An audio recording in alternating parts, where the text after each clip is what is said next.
नमस्कार, मैं हूं निकिता तिवारी और मेरे चैनल में आपको बहुत बहुत स्वागत है। आप जानते होंगे जौनपुर अनुराग यादव के बारे में कि उस केस को लंबा टाइम हो गया चलते हुए, लेकिन अब भी कोई इंसाफ और कोई ऐसा उसमें कानून कोई एक्शन नहीं ले पा रही है लालता यादव के ख़िलाफ़ कि अनुराग को इंसाफ मिल सके। आपको तो पता ही होगा कि अनुराग 4 बहनों में इकलौता भाई था और वो 12 क्लास में पढ़ता था। ज़मीन के मामले में उसकी हत्या कर दी गई थी, लेकिन इसके बावजूद सवाल ये उठता है कि लालता यादव ने अपने बेटे से अनुराग के घर कॉल क्यों करवाया, उनकी क्या मंशा रही होगी। इस चीज़ को लेकर के बहुत सारे खुलासे हो रहे हैं, लोगों का अपना अपना बताने का तरीका है।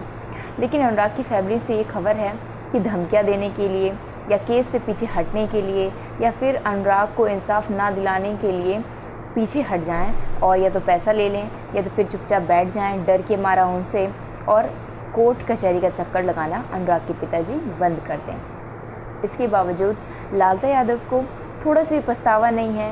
बिना पछतावा के बावजूद वो फ़ोन कर रहे हैं। कानून का थोड़ा डर नहीं है, क्योंकि हम जानते होंगे कि जब किसी केस में कोई भी एविडेंस अच्छे खासे लोगों के पास मिलते हैं तो लोग ऐसी कोई गलती नहीं करते कि उन्हें दोबारा उस चीज़ से गुजरना पड़े।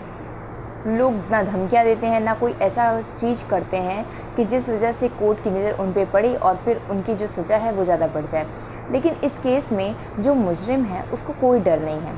उसके ना समाज से डर है, ना ही कानून से डर है। इसका मतलब साफ़ है कि उसके पास पैसे हैं, पावर हैं, तो कानून उसके साथ है। वो जो चाहे तो कर सकता है, खुलेआम धमकी दे सकता है। और साथ ही उसने इतनी एक छोटे से बच्चे की जान ले ली, सबके सामने उसका गला काट दिया। उसके बावजूद उसे ना ही शर्म है, ना थोड़ा सा डर है कि कानून उसके ऊपर क्या एक्शन लेगी, कहीं उसको उम्र कैद या फांसी ना हो जाए।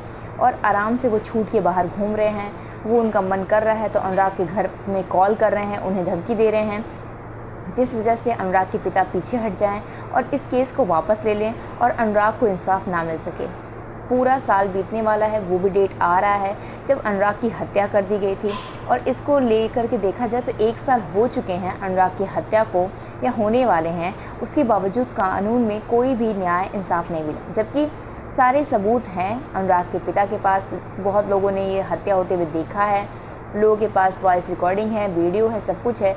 उसके बावजूद भी अनुराग को इंसाफ नहीं मिल पा रहा है। इसका दोषी अगर देखा जाए तो एक तरह से हमारा कानून भी है कि कानून इतना अंधा कैसे हो सकता है। जब सारे सबूत हमारे पास हैं उसके बावजूद भी कानून इस चीज़ को नहीं देख पा रहा है कि अनुराग को इंसाफ देना चाहिए, क्योंकि ज़रूरी है।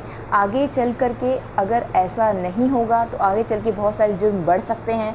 इससे हम लोग उन लोगों को बढ़ावा दे रहे हैं जो कि जुर्म की दुनिया में जा रहे हैं। लोगों को लगेगा अब अगर इस इंसाफ नहीं मिलेगा तो वहाँ के लोगों को लगेगा कि हम कुछ भी गुनाह कर दें, पैसा है, पावर है, तो हमें ना सज़ा होगी ना हमें जेल होगी और कोई दिक्कत नहीं है, क्योंकि कानून तो हमारा अंधा है।